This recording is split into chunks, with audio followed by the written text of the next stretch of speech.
So we go down these country lanes because obviously it is a barn find. It really is a barn find.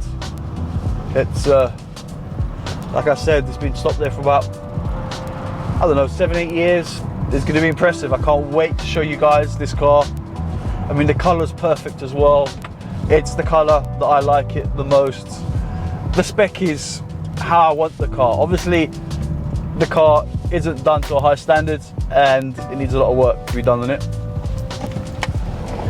We just avoid those little country lanes. It's literally one up, one down. What can I say about this car that doesn't give too much away? So we're here at the barn. I can't wait to show you guys. It's almost over. What you guys are gonna see, this icon. I keep on I keep on banging on about this icon, but honestly, it really is. Okay guys, so let's open up this up and show you guys what it is.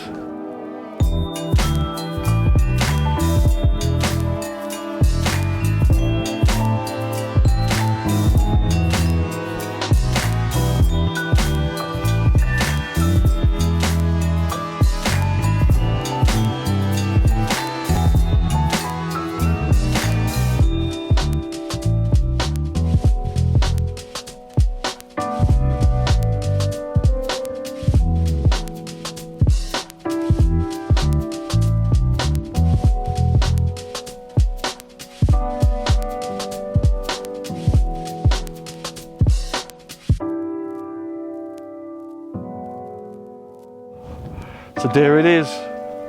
Yep, it's a BMW E30. It's in Dolphin metallic, so it's Dolphin grey metallic. It's also, these are not the original wheels.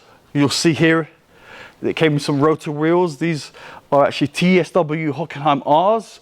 These are 8x17s. They're pretty cool. I mean, back in the day, TSW were the wheel to have, especially if you read max power.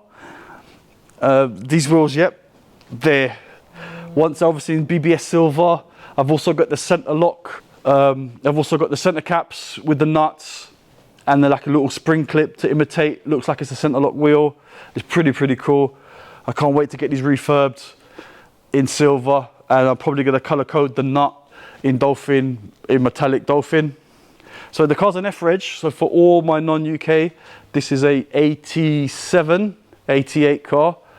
So it's the facelift one with the plastic bumpers and the small reverse light on the tail lights. It's also originally a 325i, so it is a 6-cylinder. And it's, like I said, it's been sitting here since 2013. As you can see by all the dust on it. It hasn't got a battery. It hasn't been started since then. So hopefully it's gonna start. I've got a battery here. So I'm just going to put this in and see if we can get this started and see if I've got ignition to start off with. The engine that's in it, I'll show you guys as soon as I've pulled it out. So let's put this battery in place and then let's roll this out. Okay, so let's see if this starts now. Okay, pretty cool, it does run. Let's see if the brakes have locked up.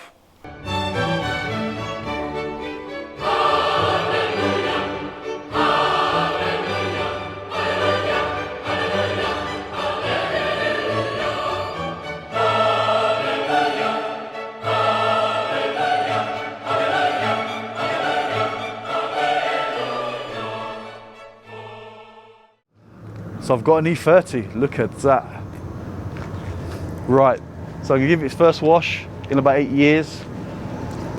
I think before I rinse it down actually, I'm gonna get the vacuum cleaner out and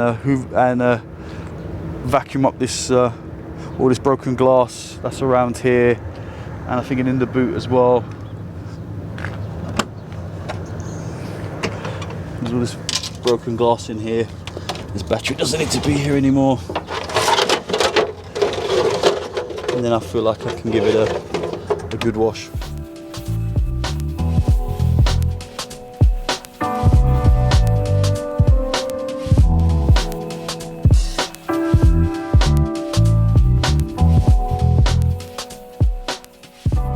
So after about 3 washes, it's looking half decent.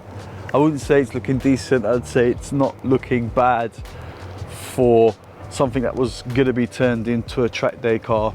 Obviously, the bodywork is gonna get done. Now, I have 8 weeks to make this roadworthy to go down to Portugal and get it MOT'd beforehand. And that's when I'll also start on the open air, because I know some of you guys are maybe a bit frustrated that it's kind of taking a bit longer. But I'm sorry guys, it will get done soon. It's almost there, it's 90% done. But anyway, back onto this. I've got 8 weeks, like I've just said, to get this finished, to get it MOT, to get it roadworthy. So it's actually gonna get me to Portugal. So the first thing I'm gonna be doing is I'm gonna be ordering rear discs and pads, oil, plugs, oil filter, get the service done on it, do the timing belt on it. The intercooler as well, actually. I think that's just a cheap eBay one. I've actually got a Forge intercooler here, so I might actually start, as I'm going to strip down the front, I might as well actually get that on there as well, actually, as well as I want to get some wire mesh on this front of this grille here, so it's a bit more inconspicuous, and also get these boost pipes done here. Actually, I might actually get the boost pipes done before I go as well. And also I need to get myself a set of tyres. I don't know actually what to go for. These are 8-inch rims. These 205 40s are stretched too much on it, and they're too small for it, because I don't want to lower this proper low. I want to kind of, yes, it needs to go lower than it is, but not super low. So I'm thinking maybe 215 40 17s on here.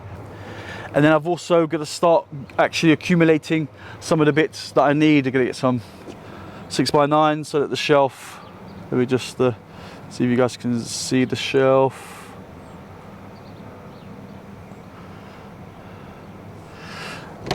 And then I'm going to sort out also the ECU and see if that, I think that looks like the original ECU there, and if that is, remove that as well, because I don't need that to be in there, and sort as much trims as I can and get the inside clean, and that seat, see if I, like I said, get a set of Recaros before I leave or something, and all these trim bits that are missing on here before I leave, and get them fitted so the car's at least half decent when I go down and there's nothing really missing.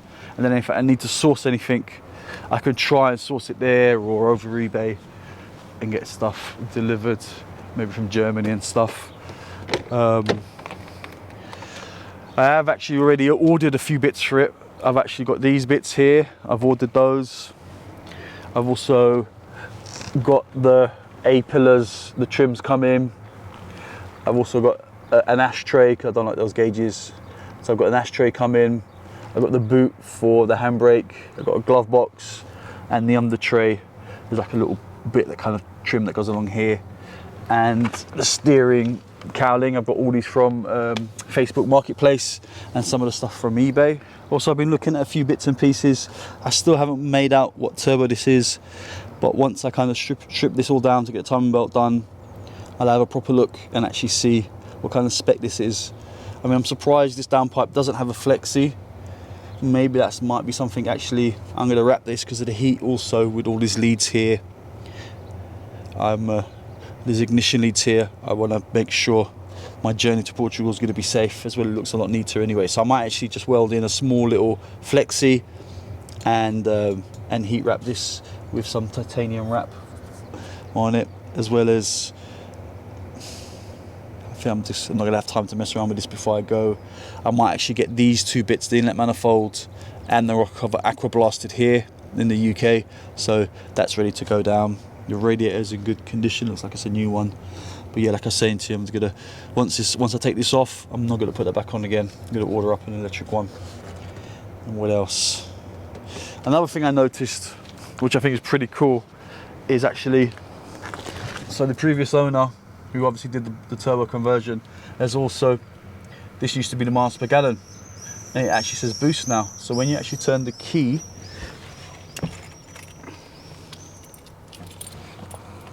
when you turn the key like so, it actually goes through a cycle, which I think is pretty cool. So you get the full sweep. So obviously the clocks have been modified and it sits on there. So I'm assuming when I've turned it on, it does read vacuum, and it obviously must then read boost, which is really, really cool. Also, the rev counter doesn't work, so I need to sort that out. As well as I'm actually gonna talk you guys through, now that it's got Mega Squirt, a lot of people actually use Mega Squirt. I'm not a great fan of Mega Squirt, but the car's got it, so I'm gonna talk you guys through kind of basic maps and how to wire it in and all the rest of it. And if you guys have any questions, I'll kind of run through that with you.